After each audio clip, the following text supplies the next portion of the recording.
Montana Territory. Late autumn of 1883.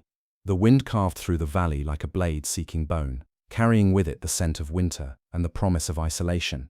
Snow dusted the peaks already, and the aspen leaves had turned the color of old gold, brittle and ready to fall. In the small town of Willowbrook, where the railroad ended, and hope often did too, a woman named Clara Hartwell stood at the window of her modest two-story home, watching the last light fade behind the mountains.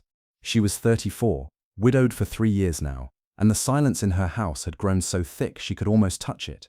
Her husband Thomas had died in a mining accident, crushed beneath timber that should have held but didn't. The insurance money had been enough to keep her comfortable, but comfort and contentment were different creatures entirely. The rooms that once echoed with laughter now held only the tick of the mantel clock and the whisper of her own breathing. Clara had always wanted children. She and Thomas had tried for years, but God had other plans, or perhaps no plans at all. Now, at an age when most women her station had children pulling at their skirts, she found herself alone with nothing but time and an ache that wouldn't heal. The townspeople meant well with their invitations to church socials and their gentle suggestions that she might find companionship again, but Clara had loved once, deeply and completely, and that well felt permanently dry. It was on a Tuesday morning, crisp and clear, that she first saw the notice in the Willowbrook Gazette. Tucked between advertisements for patent medicines and announcements of upcoming barn raisings, a small column caught her eye. Children in need of Christian homes, orphans from eastern cities seeking placement with respectable families. Inquire at the Children's Aid Society, New York City. Transportation provided. Clara read the notice 3 times, her heart beating faster with each pass. She had heard whispers of such arrangements. Children sent west on trains to find new families, but she had never considered it seriously. The idea seemed both miraculous and terrifying, like trying to catch lightning in a bottle. That evening, she sat at her writing desk, the same one where Thomas had once balanced the household accounts, and began to compose a letter. Her penmanship, usually neat and controlled, wavered slightly as she wrote. Dear Sir or Madam, I am writing to inquire about the children in your care who might benefit from a loving home. I am a widow of good standing in the community of Willowbrook, Montana Territory, with adequate means to provide for 3 children. I would be honored to offer them a home, education, and the love of a mother's heart. She sealed the letter before she could second-guess herself, and the next morning she walked to the post office with the kind of determination that comes from knowing you're about to change your life forever. The postmaster, a kind man named Eugene who had known her since she was a girl, raised an eyebrow at the address but said nothing. In small towns, everyone knew everyone else's business, but some things were sacred enough to be left unspoken. Weeks passed. Clara found herself listening for the mail coach with an intensity that bordered on obsession. Every morning brought the possibility of news, and every evening brought the weight of continued silence. She began to prepare anyway, cleaning out the spare bedrooms, mending quilts that had been stored in trunks, and mentally cataloguing what she would need to transform her quiet widow's house into a home for children.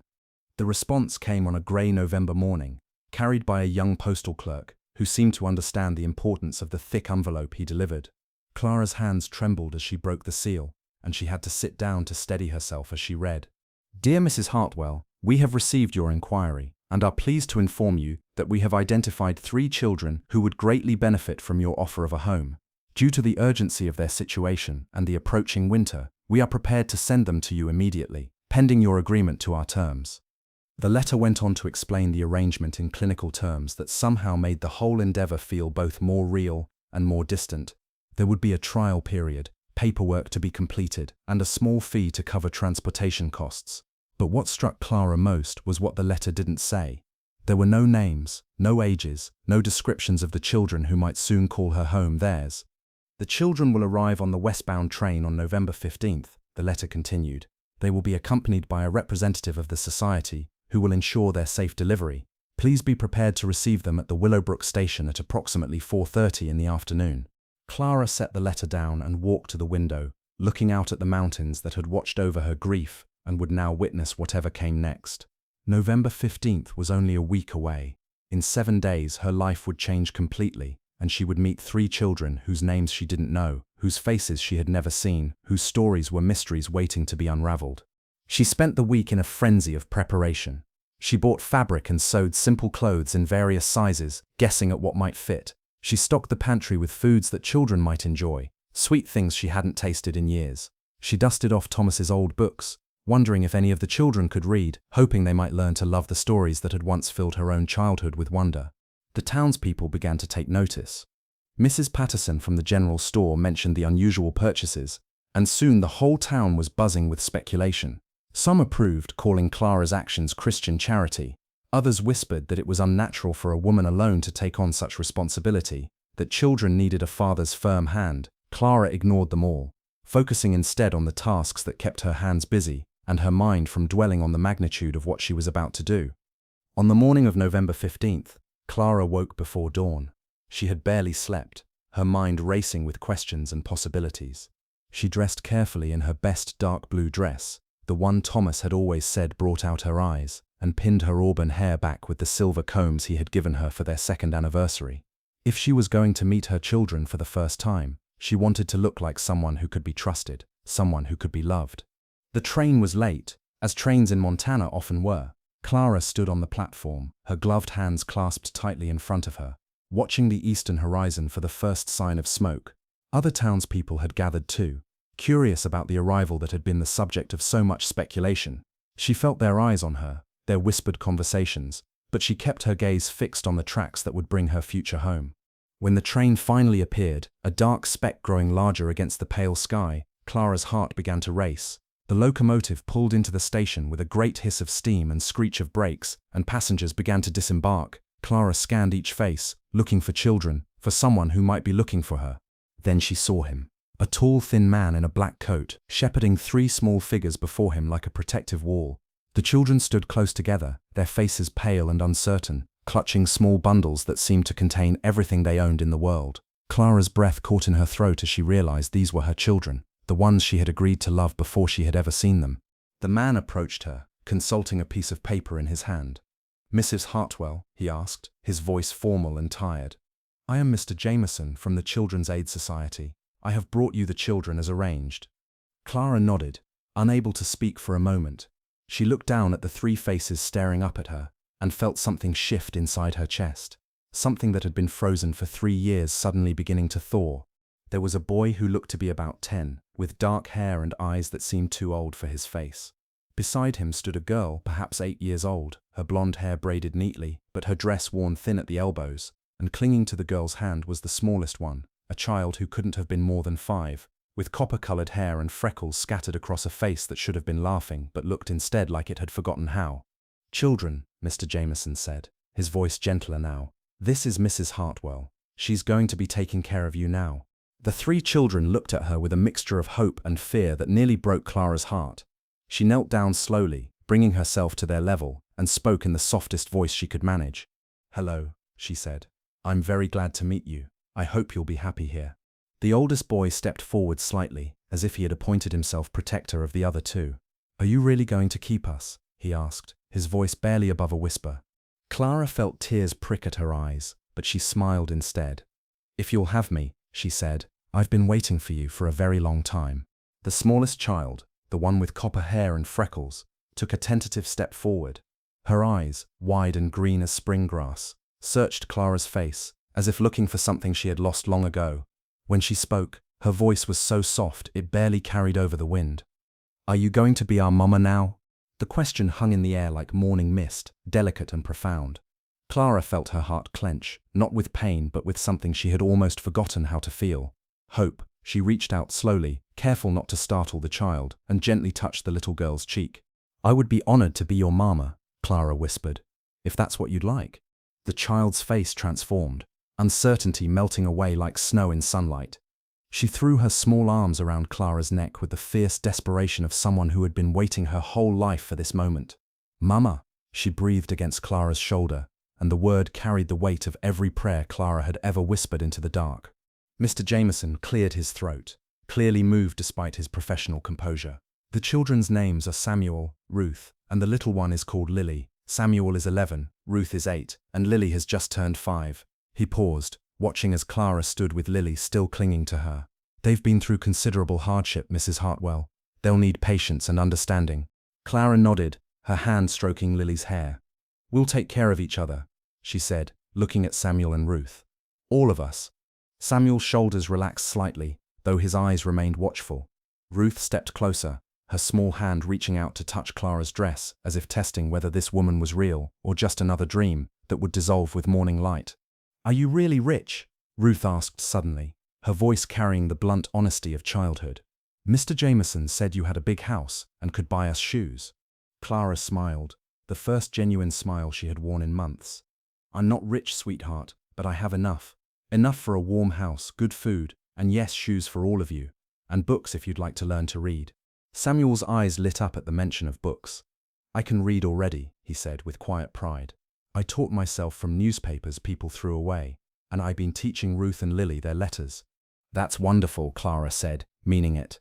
"I have a whole library at home. Thomas, my husband, he loved books. I think he would have wanted you to have them." The mention of a husband made the children exchange glances. It was Ruth who asked the question that was clearly on all their minds. "Where is your husband? Is he waiting at home?" Clara's throat tightened, but she forced herself to speak clearly. "Thomas died 3 years ago. It's just me now. Just me and you three, if you'll stay." The children absorbed this information with the stoic acceptance of those who had already learned that the world was full of endings. But Samuel nodded slowly, as if he understood something the others didn't yet grasp. "We don't have anywhere else to go," he said simply. "And you seem kind." Mr. Jameson handed Clara a manila envelope thick with papers. "The legal documents," he explained. "You'll need to sign them and have them witnessed. There's also information about each child's background, what little we know of it." Clara took the envelope, feeling its weight.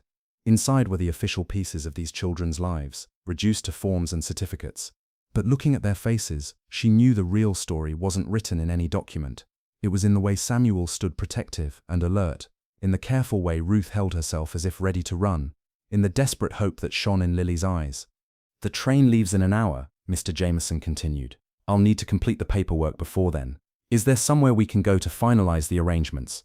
Clara nodded toward the town. "The bank has a private office. Mr. Morrison, the banker, can witness the signatures." She looked down at the children. "Are you hungry? It's a long journey from New York." "We haven't eaten since yesterday," Ruth said matter-of-factly, as if hunger were simply another fact of life, like weather or the color of the sky. Clara's heart clenched. "Well, that won't do at all. Let's get you fed properly." She turned to Mr. Jameson. "Would you mind if we stopped at the restaurant before we handle the papers? These children need a good meal." The man nodded, though he glanced at his pocket watch. "Of course, the legal matters can wait a bit longer." As they walked through the town, Clara noticed how the children stayed close together, Samuel on one side of the girls, positioning himself between them and the curious stares of the townspeople. Lily kept one hand in Clara's and the other clutching Ruth's dress, as if afraid that letting go might make everyone disappear. At Morrison's restaurant, the only proper eating establishment in Willowbrook, Clara ordered bowls of beef stew, fresh bread, and milk for the children. She watched in amazement as they ate with careful, controlled bites, as if they were afraid the food might be taken away before they could finish. "Slow down, sweethearts," Clara said gently. "There's plenty more where that came from." Samuel looked up from his bowl, gravy on his chin. "Is it really ours? The food, I mean. We don't have to work for it or give anything back." The question revealed more about their past than any document could. Clara reached across the table and covered his small hand with hers. "It's yours because you're mine now, and I take care of what's mine." Ruth wiped her mouth with her napkin, trying to mimic the proper manners she observed in Clara. "What kind of work will we have to do?" At the last place they made Samuel work in the fields from dawn to dusk, and they said I was too small to be useful for anything but mending. Clara felt a flash of anger at whoever had treated these children as nothing more than unpaid labor. "You'll have chores, of course. Everyone in a family helps with the household. But you're children, not servants. Your job is to learn and grow and be happy." Lily looked up from her stew, her face serious. "What if we're not good at being happy? What if we forgot how?" The question was so heartbreaking in its honesty that Clara had to take a moment to compose herself. "Then we'll learn together," she said finally. "I think I might have forgotten a little bit too." After the meal, they walked to the bank where Mr. Morrison, a portly man with kind eyes, ushered them into his private office. The paperwork was extensive but straightforward. Clara signed her name again and again, each signature making the arrangement more official, more real. "The children will be on probation for 6 months, Mr. Jameson explained as Clara read through the documents. "During that time, the society retains the right to remove them if the situation proves unsuitable for any reason." Clara nodded, though the thought of losing them now, after such a short time, made her stomach clench. I understand, clench. As Mr. Jameson prepared to leave, he knelt down to speak to the children one last time. You must be good for Mrs. Hartwell, he said. Mind your manners, do as you're told, and remember that this is a wonderful opportunity. Samuel straightened his shoulders. We'll be good, sir. We promise. I know you will. Mr. Jameson stood and shook Clara's hand. They're good children, Mrs. Hartwell. They've been through more than most adults, but they're resilient. Give them time. After the train pulled away, taking Mr. Jameson back to his world of forms and placements, Clara stood on the platform with her 3 children. The sun was setting behind the mountains, painting the sky in shades of rose and gold. The temperature was dropping, and she could see her breath in small puffs of vapor. Are you ready to see your new home? She asked. The children nodded, though she could see the exhaustion in their faces. It had been a long day, full of changes and new experiences. They needed rest, warmth, and the kind of security that could only come from knowing they were safe. The walk to Clara's house took them through the heart of Willowbrook. The children stayed close, their eyes taking in everything: the general store with its painted sign, the blacksmith's forge glowing red in the gathering dusk, the church with its simple wooden steeple reaching toward the stars. It's smaller than the city, Ruth observed. Much smaller, Clara agreed, but that means everyone knows everyone else. People here will know your names, remember your birthdays, and care about what happens to you. Samuel frowned slightly. Is that good or bad? Clara considered the question seriously. Both, I suppose. It means you'll never be alone, but it also means you can't hide when you've done something wrong. They reached the house just as the first stars appeared in the darkening sky. Clara pushed open the front door and lit the oil lamps, filling the rooms with warm golden light. The children stood in the entryway, looking around with wonder. This is your home now, Clara said simply. Come, let me show you around. She led them through the parlor with its comfortable chairs and Thomas's bookshelf, through the kitchen with its big iron stove and scrubbed wooden table, and finally upstairs to the bedrooms she had prepared. Samuel would have the small room at the front of the house, while Ruth and Lily would share the larger back bedroom. These are really ours? Lily asked, touching the quilt Clara had spread on one of the beds. Really and truly yours, Clara confirmed, for as long as you want them to be. As the children explored their new rooms, Clara went downstairs to prepare a simple supper. She could hear their voices drifting down, excited whispers, and the sound of small feet on wooden floors. For the first time in 3 years, her house felt alive. When she called them down to eat, they came running, their faces bright with excitement. Over bread and butter and glasses of milk, they began to tell her about themselves. Samuel had been born in New York, but couldn't remember his parents. Ruth had lived with an aunt until the woman died of consumption. Lily had been found wandering the streets at age 3, with no memory of where she had come from. We met at the orphanage, Samuel explained. We sort of became a family there, looking out for each other. That's what families do, Clara said. They look out for each other. As bedtime approached, the children grew quiet again, the uncertainty returning to their faces. Clara understood. Night was when the fears came, when the darkness made everything seem less certain. Would you like me to read you a story? She asked. Their faces lit up. Even Samuel, trying to act grown-up, nodded eagerly. Clara fetched one of Thomas's favorite books, a collection of fairy tales, and settled into the big chair by the fire. The children arranged themselves around her, Lily curled up against her side, Ruth leaning against the chair's arm, and Samuel sitting cross-legged on the floor. As Clara read about brave princes and clever princesses, about magic and adventure and happy endings, she felt something she hadn't experienced in years: contentment. Not the hollow contentment of resignation, but the deep, warm satisfaction of a life with purpose. When the story ended, she helped the children get ready for bed. She tucked Ruth and Lily under their quilts, kissing each forehead gently. Samuel, embarrassed by such displays of affection, settled for a pat on the shoulder and a quiet goodnight. But as Clara reached the doorway, he called out softly, "Mrs. Hartwell?" "Yes, Samuel?" "Thank you for wanting us." Clara smiled, her heart full. Thank you for being worth wanting. As she made her way to her own room, Clara could hear the children whispering to each other across the hall, their voices gradually growing quieter as sleep claimed them. She stood at her window, looking out at the mountains that had watched over her loneliness and would now witness her joy. Tomorrow would bring new challenges, new adjustments, new discoveries about these 3 small souls who had traveled so far to find her. But tonight, for the first time in 3 years, Clara Hartwell was not alone. She was a mother, and her children were home. The word echoed in her mind as she prepared for bed. Sweet and strange and wonderful. Mama. Such a simple word, but it held the power to transform everything. Tomorrow, she would begin the real work of earning that title, of becoming the mother these children needed her to be. But tonight, it was enough to know that she had been chosen, that 3 small voices had called her name, and that love had found a way to bloom again in the Montana wilderness. The first weeks passed like pages turning in a book Clara had never read before. Each day brought small revelations, tiny moments that built into something larger than she had imagined possible. Samuel proved to be a natural leader, organizing the morning chores with the efficiency of someone who had learned early that survival depended on order. Ruth had a gift for numbers, counting out the eggs from Clara's chickens with the precision of a banker. And Lily, sweet Lily, followed Clara everywhere with the devotion of a shadow, as if afraid that distance might make her new mother disappear. But it was in the quiet moments that Clara truly began to understand what she had taken on. Late at night, she would hear Ruth crying softly into her pillow, muffled sobs that spoke of losses too deep for words.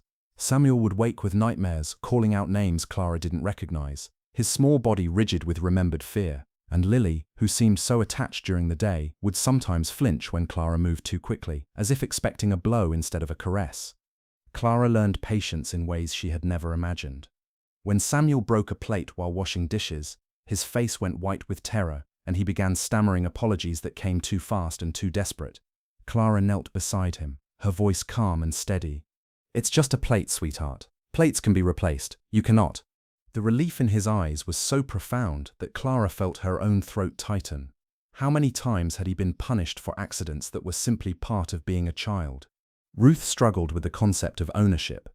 Everything in the house was touched tentatively, as if she expected to be told she had no right to it.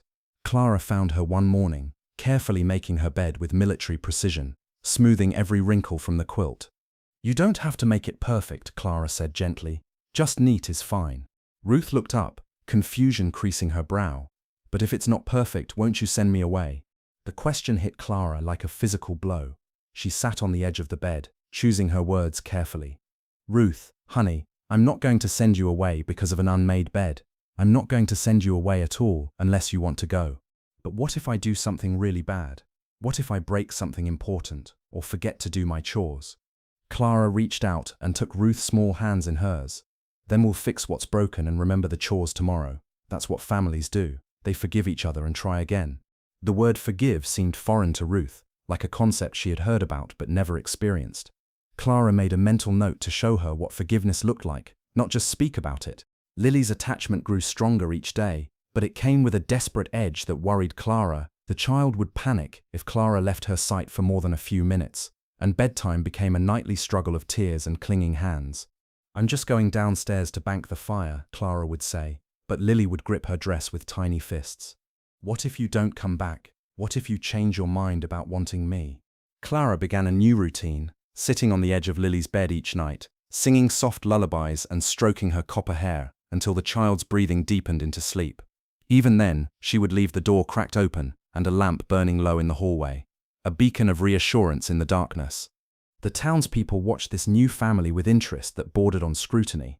At the general store, Mrs. Patterson would ask pointed questions about how the children were adjusting, her tone suggesting that she expected problems. At church, the whispers followed them down the aisle, speculation about whether Clara had bitten off more than she could chew. But there were kindnesses too. Dr. Brennan, the town physician, stopped by one afternoon with a bag of peppermint sticks and a gentle examination of each child. He pronounced them thin but healthy and left Clara with instructions for building up their strength. "They've been through hell," he said quietly as the children played in the yard, "but they're resilient. Children usually are. Give them time, good food, and love. That's the best medicine I know." Mrs. O'Brien, the school teacher, came calling with books and slate boards. She had taught in the East before coming to Montana, and she understood the challenges facing children who had been through trauma. Samuel reads at a level far beyond his years, she reported after spending an afternoon with them. Ruth has a quick mind for arithmetic, and Lily knows her letters remarkably well for her age. They've been teaching each other, haven't they? Clara nodded, pride swelling in her chest. Samuel's been their teacher as much as their protector. He's a remarkable boy. They all are. But Clara, Mrs. O'Brien's voice grew serious. Don't expect too much too soon. Learning to trust, learning to feel safe, those are lessons that take time. As November turned to December, Clara began to see small changes. Samuel's shoulders relaxed slightly, and he began to smile more readily. Ruth started asking questions about the town, about Clara's life before they came, showing curiosity instead of just wariness. And Lily, sweet Lily, began to call Clara Mama without the desperate edge it had carried before. The first real test came on a snowy morning in early December. Clara had gone to the cellar to fetch preserves for breakfast, leaving the children at the kitchen table. When she returned, she found them huddled together, whispering frantically. "What's wrong?" she asked, setting down the jar of peaches. Samuel looked up, his face pale. "We thought you might have left, gone away like the others did." Clara's heart clenched. "What others, sweetheart?" "The families before," Ruth said quietly. "They would take us for a while, but then they'd change their minds. They'd say we were too much trouble, or too expensive, or that we reminded them of things they wanted to forget." Clara pulled out a chair and sat down, bringing herself to their level. "How many families?" she asked gently. "Samuel's been to 4 different places," Ruth said. "I've been to 3. Lily's been to 2 before this." Clara felt a rage building in her chest, not at the children but at the adults who had failed them so completely. "I see, and you think I might do the same thing?" The children exchanged glances, the kind of wordless communication that spoke of shared experiences and mutual protection. It was Samuel who answered. "People always seem nice at first. They say they want us, that they'll take care of us. But then something happens, and they remember that we're not really theirs, that we're just orphans they took in." Clara was quiet for a long moment, choosing her words carefully. "Do you know what makes a family?" she asked finally. "Blood," Ruth said immediately. "Being related." Clara shook her head. "That's one way, but there's another way. Choice. I chose you 3, not because someone made me, not because I felt sorry for you, but because when I saw you on that train platform, something in my heart said, these are my children. That doesn't go away, because you break something, or have a bad day, or remind me of sad things." She reached out and took their hands. "I lost my husband, and I thought I'd lost my chance at being a mother. But you 3 gave that back to me. You made me a mother. Do you think I'd throw that away lightly?" Lily's voice was small but clear. "But what if we're bad? What if we can't be good enough?" Clara knelt down and pulled Lily into her arms. "Oh, sweetheart, you don't have to be perfect to be loved. You just have to be you." She looked at Samuel and Ruth over Lily's head. "I need you to hear this, all of you. I am not going anywhere. This is your home. I am your mother, not because a piece of paper says so, but because my heart says so, and hearts don't change their minds about love." The tears came then, from all of them. Not the desperate tears of fear, but the cleansing tears of relief. Clara held them all, awkwardly but fiercely, and felt something settle into place inside her chest. They were past the first hurdle now. The children had voiced their deepest fear, and she had answered it with truth. December brought the first heavy snow, blanketing the valley in pristine white. Clara taught the children to make snow angels and helped them build a snowman in the front yard. Samuel proved surprisingly artistic, carving features into the snowman's face with careful precision. Ruth organized the coal buttons with mathematical precision, and Lily insisted on giving the snowman one of her own mittens, because he looks cold. The house filled with laughter for the first time in years. Clara found herself humming while she cooked, something she hadn't done since Thomas died. The children brought energy and purpose to every room, their voices echoing off walls that had been silent too long. But it was the quiet moments that meant the most. Samuel reading aloud to the girls by the fire, his voice steady and sure, Ruth teaching Lily to braid her hair, patient and gentle despite her own young age. Lily curled up in Clara's lap while she mended clothes, chattering about everything and nothing in the way only children can. One evening, as Clara tucked Lily into bed, the little girl looked up with serious green eyes. "Mama," she said, the word coming naturally now, "do you think God forgot about us before? At the orphanage, I mean." Clara smoothed the quilt around Lily's shoulders. "What do you think, sweetheart?" "I think maybe he was just taking his time, making sure we found the right mama." Lily's voice grew drowsy. "I think he was saving us for you." Clara kissed her forehead, her heart full to bursting. "I think you might be right." As winter deepened, the children began to truly settle into their new life. They developed routines, preferences, small rituals that spoke of permanence. Samuel claimed the chair by the window as his reading spot.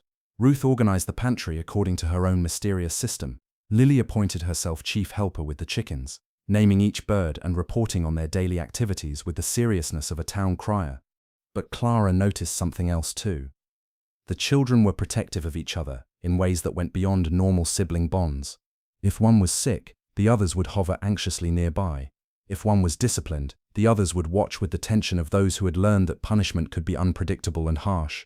It was during a particularly fierce blizzard in January that Clara truly understood the depth of their connection. Samuel had developed a fever, and Clara had insisted he stay in bed. But when she checked on him during the night, she found Ruth and Lily curled up on either side of him, their small bodies providing warmth and comfort. "We couldn't leave him alone," Ruth whispered when Clara appeared in the doorway. "When someone's sick, the others stay close. That's the rule." Clara didn't have the heart to send them back to their own beds.